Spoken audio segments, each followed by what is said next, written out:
Kiedy ona zapyta, czy jest piękna, dobrze zastanów się, co odpowiesz. Wszystkie informacje zawarte w filmie są wytworem wyobraźni, więc jeśli nie posiadasz, to możesz mieć problem. Dziś opowiem Wam o Kuchisake Onna, złowrogim duchu kobiety z japońskiego folkloru i miejskich legend. Można spotkać ją w opuszczonych, mrocznych zaułkach miast. Posłuchajcie uważnie, co zrobić, kiedy spotkacie ją przypadkiem na swojej drodze. Kuchisake Onna to jedna z yokai. Może najpierw szybko wyjaśnię, co oznacza to pojęcie. Ma ono bardzo szerokie znaczenie i obejmuje całą gamę stworów, których boją się Japończycy. Są to duchy, widma, demony, mamidła, zjawy, odmieńce, upiorne zwierzęta, straszydła, diabły, ogry, złośliwe skrzaty i inne istoty posiadające nadnaturalne moce o nieznanym pochodzeniu. Kuchisake Onna najczęściej opisywana jest jako wysoka kobieta, ubrana w tradycyjne i bogato zdobione kimono. Ma długie, czarne włosy, bladą, gładką cerę i wypielęgnowane ręce. Mogłaby być z pewnością uznana za piękną, gdyby nie twarz, którą zakrywa wachlarzem, maską lub szerokim szalem. W ręce za plecami trzyma skalpel, duże ostre nożyczki lub maczetę. Popularna legenda głosi, że swojej ofierze zadaje pytanie: czy jestem piękna? I teraz słuchajcie uważnie, bowiem od tego może zależeć wasze życie. Jeśli odpowiecie nie, Kuchisake Onna atakuje natychmiast trzymaną za plecami bronią, masakrując ofiarę lub pozornie odchodzi, śledząc nieszczęśnika tylko po to, by po zmroku dopaść ofiarę we śnie i lepiej nawet o tym nie myśleć. Jeśli odpowiedź brzmi tak, odsłania twarz, która zeszpecona jest okropną blizną. Brzegi jej ust są rozcięte prawie od ucha do ucha.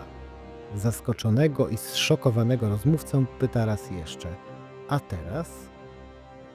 I tu jest wasza jedyna szansa, by ocaleć, więc zapamiętajcie. Jeśli odpowiecie tak lub nie, albo krzykniecie ze strachu, zaatakuje, rozcinając waszą twarz w groteskowym uśmiechu. I uwaga, jest nieprawdopodobnie szybka. Jedyną szansą jest udzielenie wymijającej odpowiedzi. Przeciętnie, nie gorzej ani lepiej niż inne, trudno wskazać jednoznacznie. Można też zaskoczyć widmo, odpowiadając pytaniem: a jaka odpowiedź jest twoim zdaniem prawdziwa? Rzucić w nie monetami lub, uwaga, twardymi cukierkami. Zajęta ich zbieraniem, Kuchisake Onna może nie zwrócić uwagi na waszą ucieczkę. Teraz już wiecie, że kilka starych landrynek na dnie kieszeni może być kwestią być albo nie być, o czym z pewnością wiedziały nasze babcie. Kolejny sposób, który wydaje mi się kompletnie nieskuteczny, ale jeżeli sprawdzicie i okaże się, że działa, to dajcie koniecznie znać. To 3 razy wypowiedzieć głośno słowo pomada. Nowsza wersja legendy, bliższa naszych czasów, mówi o tym, że Kuchisake Onna jest autostopowiczką. Wyobraźcie sobie jej odbicie w lusterku kierowcy, kiedy na ciemnej drodze za miastem pyta z tylnego siedzenia: czy jestem piękna?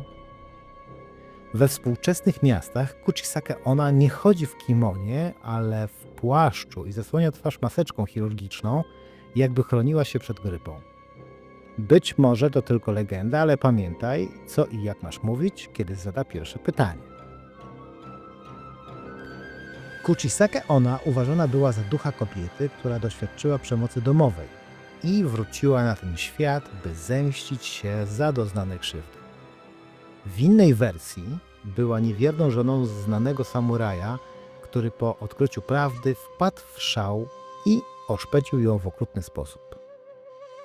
I jeszcze inna wersja to taka, w której Kuchisake Onna została oszpecona we śnie w wyniku zazdrości przyjaciółki, która nie mogła znieść, że nie jest tak samo piękna i popularna. Bardziej współczesne wersje mówią o nieudanej operacji plastycznej lub wyjątkowo spartolonej robocie u dentysty. Jak było naprawdę? Tego się pewnie nigdy nie dowiemy, ale na wszelki wypadek miejcie kilka landrynek w kieszeni. Jeśli podobała Wam się ta historia, dajcie znać w komentarzach i zasubskrybujcie mój kanał. Będzie tu więcej historii z deszczykiem i mnóstwo inspiracji dla mistrzów gry, graczy i po prostu wszystkich obdarzonych przerostem wyobraźni. Cześć!